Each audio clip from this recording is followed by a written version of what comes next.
This is Swarfcast. I'm Noah Graff. I am very honored to be with Damon Pistulka, Managing Director of Exit Your Way and B2B Tail. Welcome back to the show, Damon. Thanks for having me back, Noah. You're a brave soul. I loved having Damon the first time, and I could have actually asked him sooner, but he's so busy, and I don't know, I didn't. But then he asked me to be back on his show. Which show was I on again? The Faces of Business. The Faces of Business. Mm-hmm.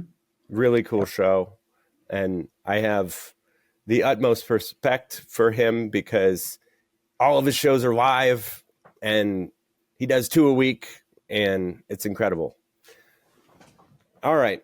So the first time I had you on, we were talking about one of the companies you work for, Exit Your Way, which is just a really interesting company because it's all about helping companies be better for selling themselves because we're in the brokering business to some extent with Graff Pinkard, and so many times, companies just they'll go for liquidation value because they really don't have a business. And Damon helps these companies take it to another level so they really have a business. And it's a great interview. I highly recommend you listen to it. But today we're talking about something else. We're talking about his other company, B2B Tail. Now, I want you to give a brief explanation of B2B Tail. Then we're going to take it way back briefly to your story, and then we're going to dig deep into what you're doing with B2B Tail. Yeah, well, Kurt Anderson is actually the founder of B2B Tail, and the long tail. The long tail. That's Kurt Anderson started, we came together last year on some collaboration stuff, and we just said, listen, I thought about what I'm doing, helping people build businesses that they can actually sell, and what he's doing and what the team there is working on in, creating a good digital foundation, helping these small companies really understand how to digitally get found. I mean, because so many small manufacturers, you could have somebody down the street and they can't find you, and you're their perfect solution to their problem with a machining shop or fabrication or whatever the heck you're doing. And it's because manufacturing grew up in word of mouth so much, and a large part of it's still done that way. But the digital is becoming more and more important. So that's what we do at B2B Tail. We really help people with, just create a simple and effective digital foundation, and then create some content around it that really explains who you are and what you do. Interesting. Okay. So how did you, you have a really long, interesting story. But how did you get, take us briefly through how you came up, it's a machining podcast. A lot of people out there doing marketing, no offense, they may be great marketers, but they don't have the machining or manufacturing in their DNA. And Damon is the real deal. So they haven't had to sell. They haven't had to sell in a machining environment or a manufacturing environment. I sold injection molded plastic parts for the first 10 years of my career as a sales engineer, and then as a plant manager in the Southeast. And, so I was selling then. Then when I ran other companies, I was always on the sales and selling everything from those injection molded parts to, medical, electronics, automotive places, to ultimately in machining, I sold a lot of stuff into the aerospace and defense, all the way into, things like used to be the F-22, things that went on the Mars rover for those kind of space kind of things. Stuff that you see in Blue Origin now was a lot of those things were started out in companies that I was running that were machining. So I've been in some really high-tech complex machining. I've been in some production machining, not the screw type machines that you guys are really good in, and the ultra high volume, but I know what it takes to do those kind of things and sell in those environments. So Right. it's a little different.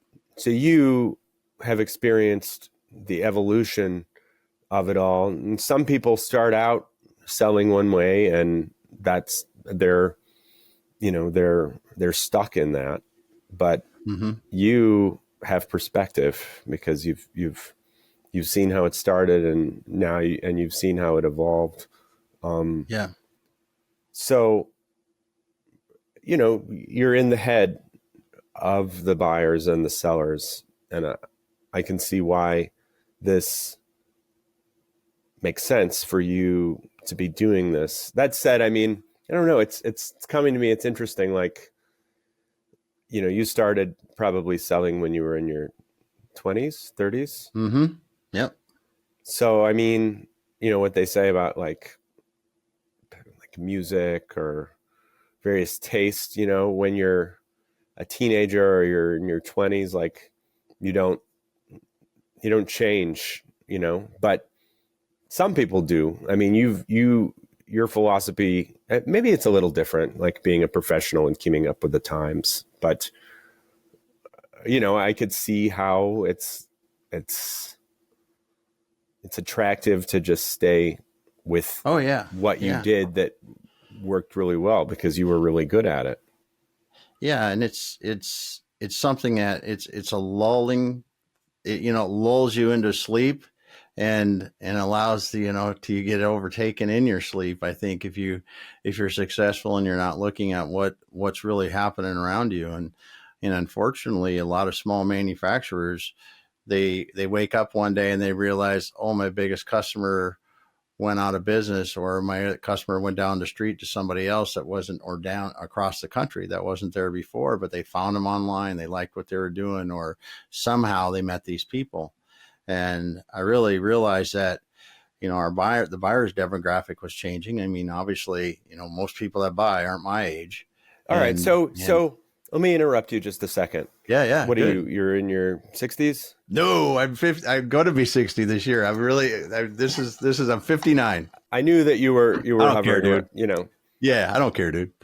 I'm fine. Okay, so let's just talk a little bit about the evolution from getting from there to here. Yeah.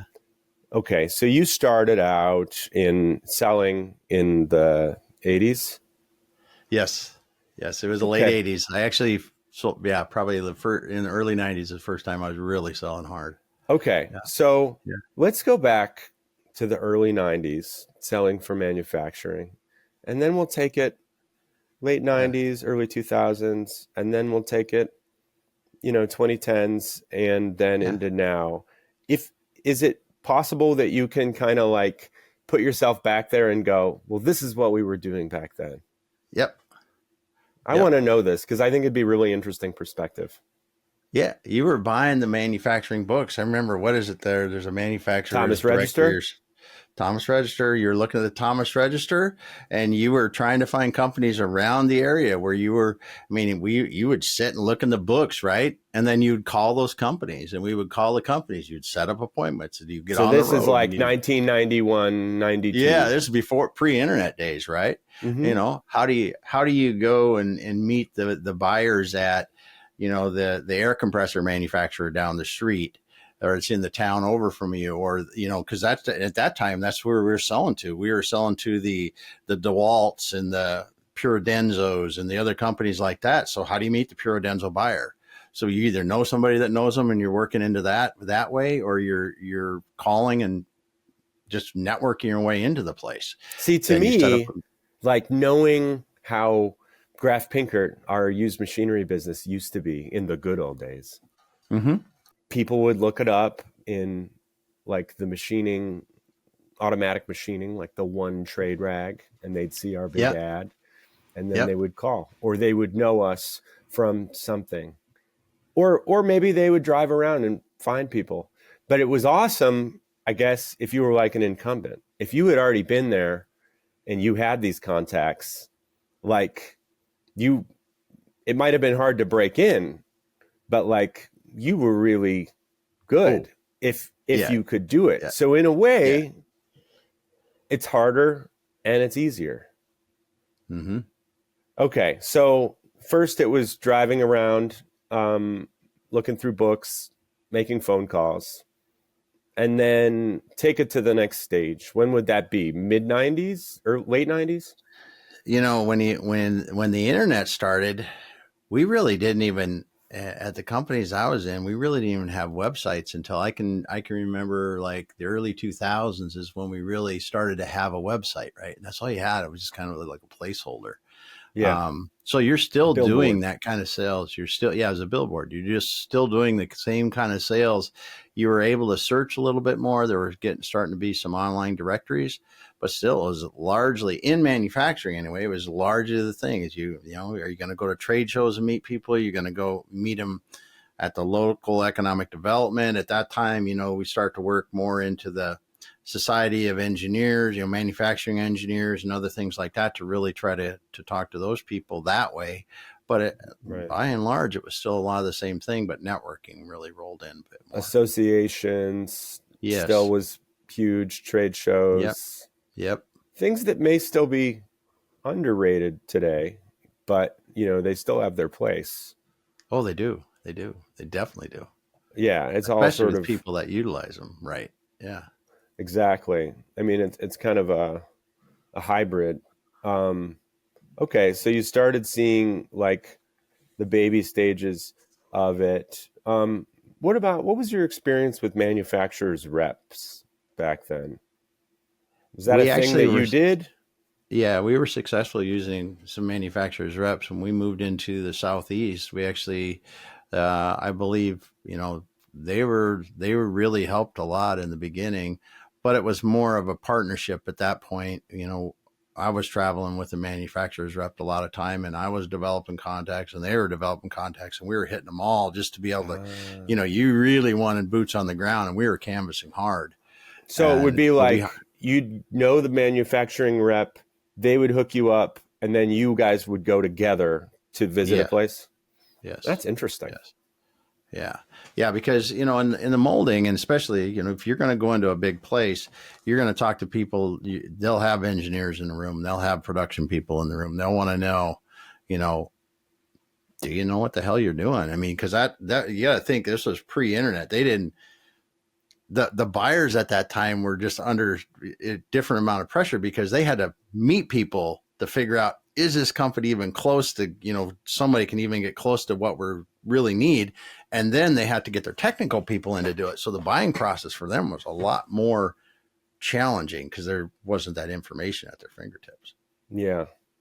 Well, it sounds like they might have a better chance to vet the people, but it still might be harder to find more choices. Mm-hmm. The choices was the deal. I mean, you literally, if you showed up at a place and they hadn't had somebody else there and there was a problem, you could get an opportunity to quote. Is the manufacturer's rep today like just totally obsolete? I think in a lot of industries they've been forced out, but I know they're still in the markets where you're creating products. I mean, at that point we were doing contract manufacturing, and I've done a lot of contract manufacturing, but also done product manufacturing where you own a brand and your brand is out. And I did a lot of manufacturing in retail fixtures and retail technology products and those did, and I think they still do use manufacturing reps because it is effective in smaller markets. Right. Well, and they know it's, there's no replacement for actually like knowing the people as opposed to and being out there. Who are you? Yeah. So, Yep. Okay. So now where are we next? Are we in like the late 2000s or 2010s? What do you think? What were you doing then? The 2010 range, it was starting to change. You definitely it was starting to change because email was popular and we were using that a lot more as a communication method. Your websites were getting more information on them, and that really started changing the way that buyers the buyers wanted to get information. Hey, send us at least a line card, be showing us what some other things you're doing before you would be able to go ahead and see them. And that also for manufacturing too, that's really in the early 2000s it started, and then really got a lot more, today it's almost, you have to have the ISO certification, you have to have the AS9100 certification or the automotive certifications to be a supplier for them, and those things really are so solidified now, but that was all coming together in the early 2000s, late 90s. So before you didn't have to have the ISO, that wasn't as important in the. No, you could. I mean, we were making products for, I'll just say medical products for many, many years, and we're not ISO certified. And is that because it was so hard to find people anyways? So it was kind of like, all right, they're not ISO certified, but we know them. Yeah. It was long-term relationships, and those kind of things that allowed you to continue on, and then they would get them. Then of course you had to get the certifications after a while, but yeah, it was not that common. And, up until I remember in the early 2000s, like 2006-07 time frame, that's when the AS9100 really kicked in hard in the aerospace. If you're going to do a tier 1 supplier, you had to have AS9100 and that kind of stuff. And the automotive did about the same time too.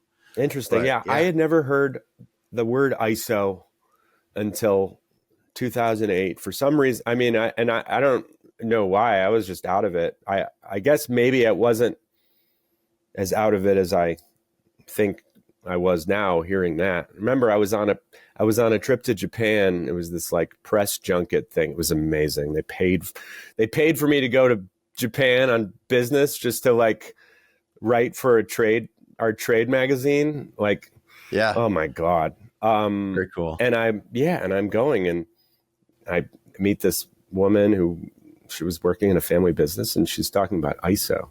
It's like, ISO? I was like, I'm thinking of like icicles or something. And she's like, oh, you don't know what that is? And then of course it's like one of those things where you hear it once and then you start hearing it everywhere.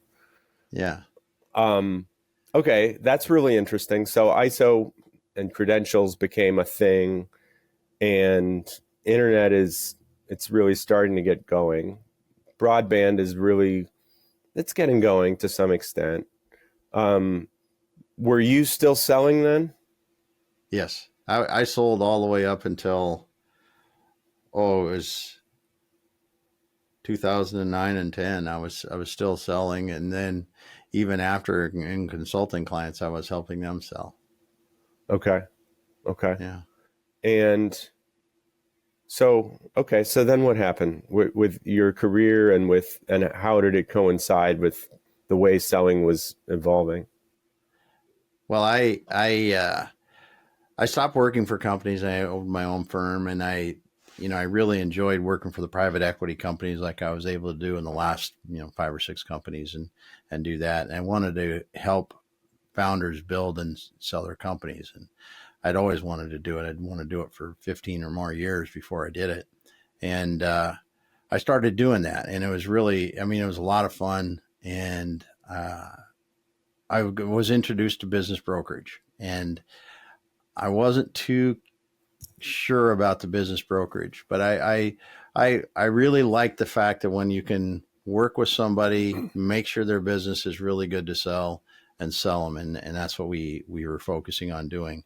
And in that, a big part of it is growth, right? If your business is not growing and stagnant, you're going to have a heck of a time selling it. But if your business has good growth, it's really, it's a lot more attractive, So I was really fortunate to work with some incredible salespeople, both guns for hire and W-2 salespeople that really knew how to make things happen. And we were able to unleash some of them in companies, in manufacturing, in e-commerce, and some of the other places where I really like to play around and do some really cool building of companies and exits. And that's what really kind of fueled my passion again for selling, because it was changing, especially when I can remember the first time we were doing internet sales on an e-commerce company. I was like, this is just crazy. We're sitting here and the money comes in and product goes out the door. and we're getting it manufactured. We're manufacturing it ourselves in some cases, and it's, you know, money comes in and it goes out the door, and we make money like this. We're not talking to anybody. They just go and buy it, and you know, and we make it. It goes out the door, or it comes from a supplier that we bought it from. It goes out the door. It's just cool as heck. How did you feel about that? You didn't get to talk to people. I mean, look, it was weird, dude. You're wonderful. You're a wonderful person to talk to. And there's a wonderful art to connecting with people. And yeah, I mean, in a way, it's almost like AI. It's kind of like, this is way cool. This is so efficient. But there was an art. There was a substance. There's something. I mean, this is the thing I love with my job, is that I get to work on being a communicator. I mean, yesterday I went to take somebody to see a machine in Indiana. We probably spent 9 or 10 hours together. Fortunately, he was a really great guy, and we both like hit it off and had a great time. I mean, I don't know. Do you think that a lot of people are less competent to do something like that today? Yes. Or wouldn't even think of doing that today? 100%. Especially younger people, because it's, you know, walking into a cold room and talking to people, it doesn't bother me at all. Some people, that's a hard deal now, especially younger people that haven't had to do that a lot. The only ones that have to do it are the ones that have podcasts. Yeah, they get to do it. But I think it is a little bit more difficult for people now. And I think too that, you know, the whole Amazon thing changed the expectations of younger buyers. And that's what if there's anything I learned in e-commerce and the work I did in that and the work I do today, is that there's a place for it. And there's people that are perfectly comfortable. You know, like, look at Carvana. They buy cars now online. It shows up at your house. That's cool. I hate buying cars. So that's not a bad deal for some people, but some people would never do that. And, you know, people are comfortable spending a lot of money online now for tens of thousands of dollars anymore, which is, well, look, if you want to look at, you know, in the machining world, I was on Haas the other day, HAAS, you know, the machining company. Sure, they make whatever kind of, you want to call them, whatever kind of machine you want, but you can buy one off there for $100 and some $1,000. Just click, bing, boom. I know. It comes to you. It's nuts, right? Back to Haas. That's like the best example. And probably a lot of people, I mean, they love that. And customers complain to me that we don't put a price tag on the machines. And a lot of dealers do, and they put stuff on eBay. I have my reasons. I think, number one, it's harder to work with other people if your prices are already up. And number two, there's an art of talking to people and figuring out what price they want. And, you know, you never know. You might put a price down and they may say no, but if only you had talked, you might have come up with a deal. But unfortunately, it's not exactly like that. So I guess we're getting close to where you're at now. So people are getting used to seeing, you know, getting closer, quicker gratification. You know, they want to see a retail price, and they want to, and sometimes, you know, they've been raised with eBay and Amazon. And so now you have people making deals. You have people buying, you have the buyers for machine shops. And we did some prep for this, and you told me something that like totally surprised me. You said that the buyers now, many of them are Zoomers. You know, they're like in their late 20s or, you know, selling machine tools. I'm still dealing with often, you know, the youngest I usually deal with is like people in their 30s. But, you know, they go up until their 80s. So, but you are talking about, you know, people buying material, or the people brokering the Buying deals, products, like just buying the in there. products. Yeah. And these are the people, no offense to them, but these are people who they're not into talking on the phone and doing that. It's just not, it's not, they don't have that muscle developed. They're used to texting people. Yeah. And the time constraints too, you look at corporate America, and the average buyer in corporate America has, how many POs do they have to place every day? And an engineer throws on, hey, I need these 6 new machined products purchased.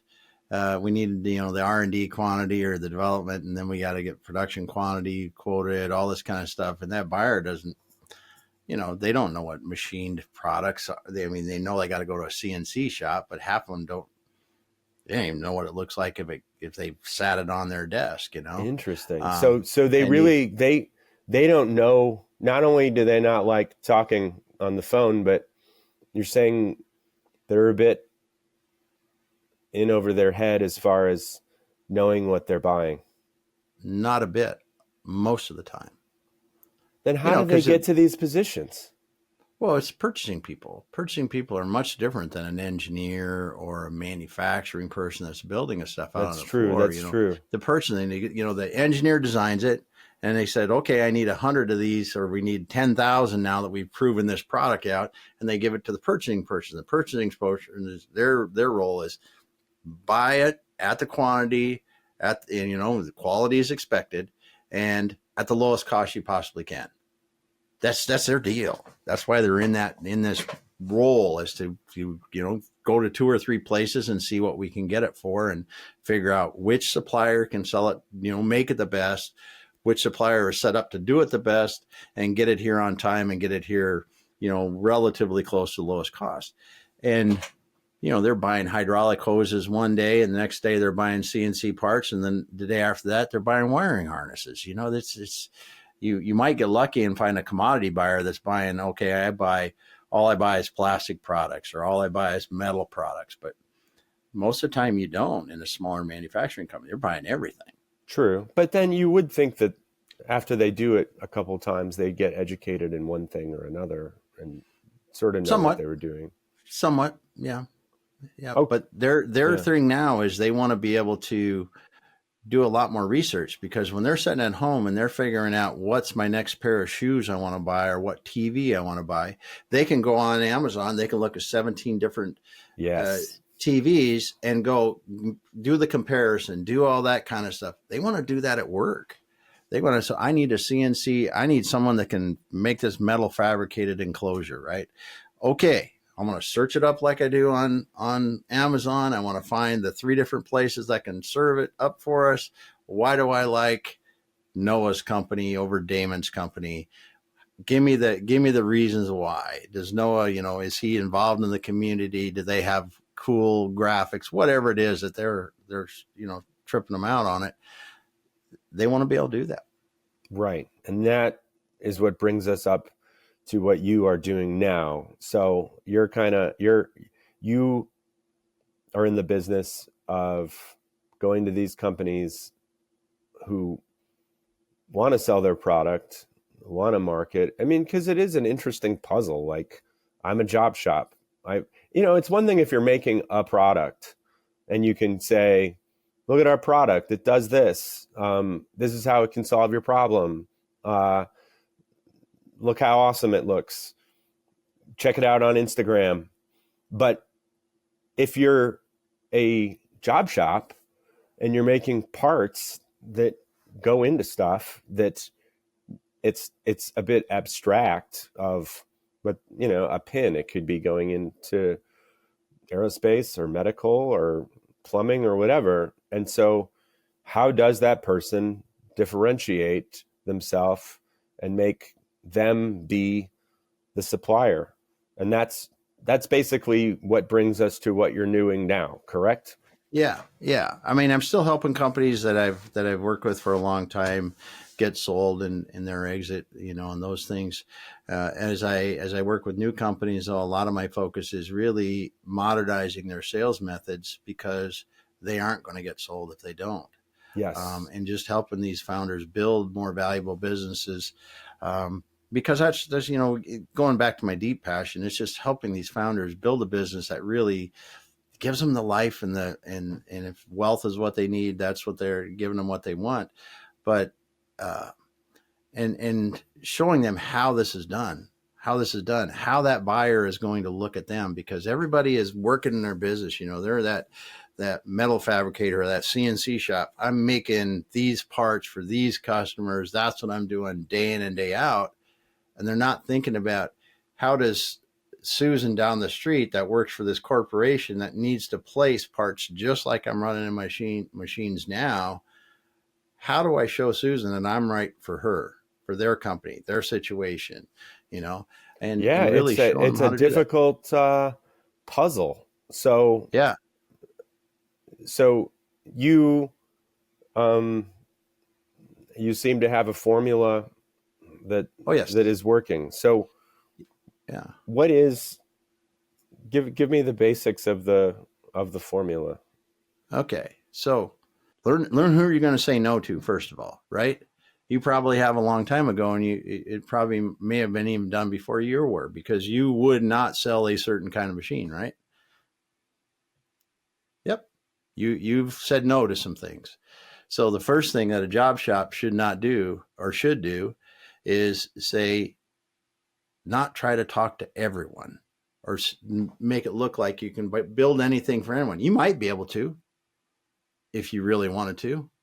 But if I got a metal fabrication shop that works on sheet metal, flat sheet metal, and somebody comes to me with a hot rod and wants me to build a fender, could I build a fender? Yes, probably. I probably got people that could form that fender in my thing.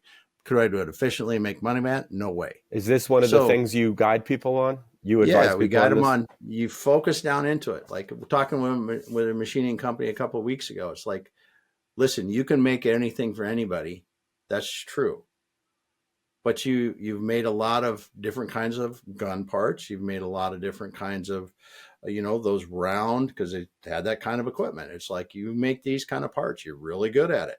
Well, you make bushings and other specialty things, specialty nuts, things that can run off of this kind of equipment that they have. Focus on those companies. Focus in one niche of those types of companies and start there.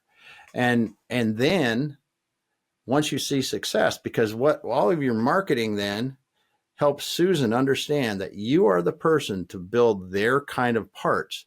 Because if I'm sitting here as a CNC shop and say, hey, I've got a CNC precision manufacturing shop and I've got all this great equipment that I can make all this cool stuff. Steve, Susan, I don't care who it is sitting in that buying seat, how can they make a decision? You've got a CNC shop, but are you the right one? You've got given them anything to say you're the right one. Right. You've got to they'll give them see you as a generalist. Yeah, they'll see you as a generalist. Like, well, they could, but this other one says, especially if you're like in automotive or medical or something like that, it's super easy to do those examples, right? Because they don't stray very far outside of it. I do screw products. I make fasteners. That's what I make. I'm a custom fastener maker. I'm an aerospace, titanium manufacturer, 5-axis. I didn't even realize this. One of the companies I worked for a long time ago was really good at. They said, we only machine 5-axis titanium components for aerospace and defense. That's all they would do. And they had an envelope size. That's all they did. Don't come to us with something for anybody else. Don't come to us with, something that's a billion parts that you want. We do 5-axis titanium, and that's what we do. Which is great, unless that market falls out. Yes, you have to pivot once in a while. I mean, that's right. part of business. But if you look at how people want, though, from the buyer standpoint, they want to know you're the right place before they pick up the phone and call or send you an email. And so if you don't get to that level of specificity or whatever the heck I'm trying to say, you don't niche down to the point that you can say that, Noah's company is the right company for me to buy from, or I got a pretty good idea it is. And they're, I resonate with some of the things they're saying. They're going to go with one that does, or they're going to go with a unknown alternative. Okay. So now Yeah. you've decided what your niche is. You've decided what you specialize in and what you want to tell people you specialize in. Yep. Then what do you do? What are your favorite, what's your recipe? Yeah. Set up a digital. If your digital foundation sucks, you're not going to have anything, right? So your website's got to be decent. It doesn't have to be. You don't have to go to a website designer that wants to build you a, Lamborghini website, right? It just has to be good about explaining clearly to that customer what you do, why you can solve their problems, and then make it easy for them to contact you by email, by phone, text, whatever the heck they want to do, right? When they're ready to do it. The other thing is that get on YouTube, get on video, and talk about what you do. Talk about why you got in business. Talk about, that's where you can really talk about, show something in the machine. Here's a cool project we worked on. Here's another cool project we worked on. Here's something we like to do in the community. Throw 3 or 4 of those up there, because then, and promote those on your website, promote those on your social. If you're on social, I mean, if you're not on LinkedIn, you're just kind of wasting some valuable space, but share that with the world, or Instagram, if that's your thing, and share it with the world, because people want to know you before they call you. Because if they think you're the right place, and then they can go look at a video or two, if you were on that website and they can go see a video, our origin story, that's a great video to put on there, because people get hooked in with it, right? And they're not going to talk to you on the phone, so you might as well give them a piece of art that gives you tells them about you. Yes, because they will get to they will. The weirdest damn thing in the world that happened to me 3 or 4 years ago, after I started doing video. I was in it a while, and I would have people that would call me up and they would act like they knew me. I know, isn't it amazing? That happens to me too. I feel like I know you better than you know me, and I'm like, it's crazy. Yes, that will happen. That can happen to the CNC shop down the street. If you do just a handful of these videos that can help these people, answer their questions, educate them about you, how you help people, let them see some other stuff, let them see more about you. They'll watch this stuff. They'll sit there, they won't want you to come in there and meet with them for 30 minutes in their office, because they're afraid they're wasting time. They might spend 2 hours watching videos of you. If they see a video, the first one, they kind of like it and go on the second one and the third one, and they're watching these 5, 10, 20 minute, whatever they are. They might watch 2 hours of it, and 2 weeks later decide you are the one. That's when you get the call. How important is it for the production value? I don't think production value is worth 2 nickels hardly, as long as you got a good mic and a decent camera, right? You can and do a it good on thumbnail, an iPhone, maybe. A good thumbnail. Now that good thumbnail helps a lot. And there's some great books out there that you can read that are super easy. There's a lot of people who are really smart in this stuff, but decent thumbnail, decent camera, decent microphone. I mean, you can use these little, you just get little Bluetooth lapel mics, aren't much at all. Hook into your iPhone. You got the good little pivot thing for your iPhone. It'll follow you around in a room. You can do whatever the heck you want on less than $100 in your phone. It doesn't have to be fancy, because the produced video that you spend thousands of dollars, it just makes me want to throw up when I hear somebody that did that, because people don't trust that as much as they see us stuttering and my stupid movements and all this kind of stuff that would get edited out in a produced video. They want to see who the heck you really are. It humanizes. Yes. I mean, production value is a little bit important, because you're still like, it's like having a decent looking website. Like you want to look like you spent some time on it. Yeah. People, and I think if you're talking about, the younger people that are watching this, they do have a certain high standard of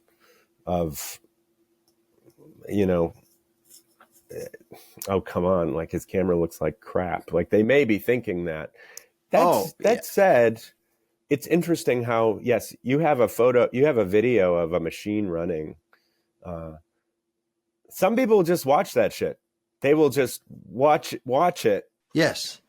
Go on YouTube and look at machining videos and look at how many views they get. You watch a machining video that's running a fast cycle, or you speed it up even in time, something that's throwing a lot of chips or is done really fast, comes shooting out, the 10, 15-second video, those things have hundreds of thousands of views. Now, is that all of them? No.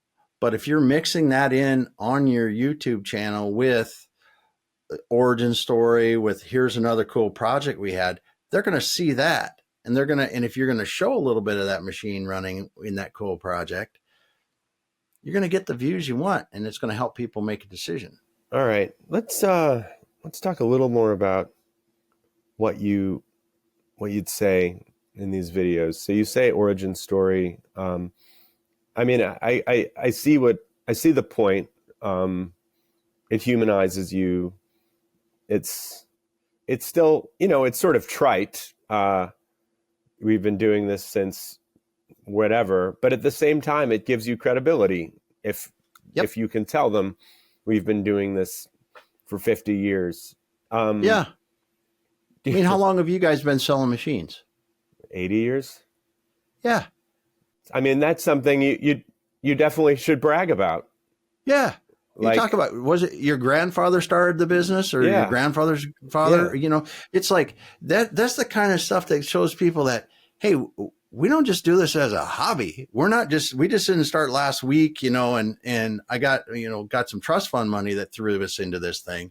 We've been in this. We're in this to do the right thing. We're in this right.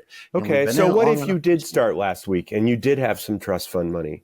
How would you, I mean, no offense to that. How would you promote yourself with that? I would work on the passion for my heart, because it always connects through. Because if you are really passionate about what you do, it shows. Yeah. And someone will take a chance on you because they'll connect with that passion and say, why did we start this? Yes, I got a bunch of money and I knew this is what I wanted to do. You got to let that heart come out. Otherwise you won't connect with people enough. Yeah. Well, let's talk about just a little bit of the mechanics of it. I mean, okay. You have people. How are we doing on time? Do you just have 5 minutes more, or do you have a little longer? I got a little bit more. All right. More. Well, about 10. 10. Perfect. Yep. So say you're, you're a shop owner. Mm-hmm. Maybe you're short on time. How do you, it's hard. You want to delegate it. You want to hire somebody.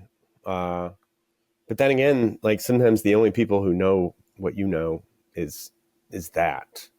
How do you prescribe it to people, or does your company go in and help people make the videos? We'll show them how to do it. We're not video production people. We believe that, you on your cell phone, you sitting in front of a computer like this can do all the videos you need. If you think you need produced videos for advertising or something like that, that's a different thing.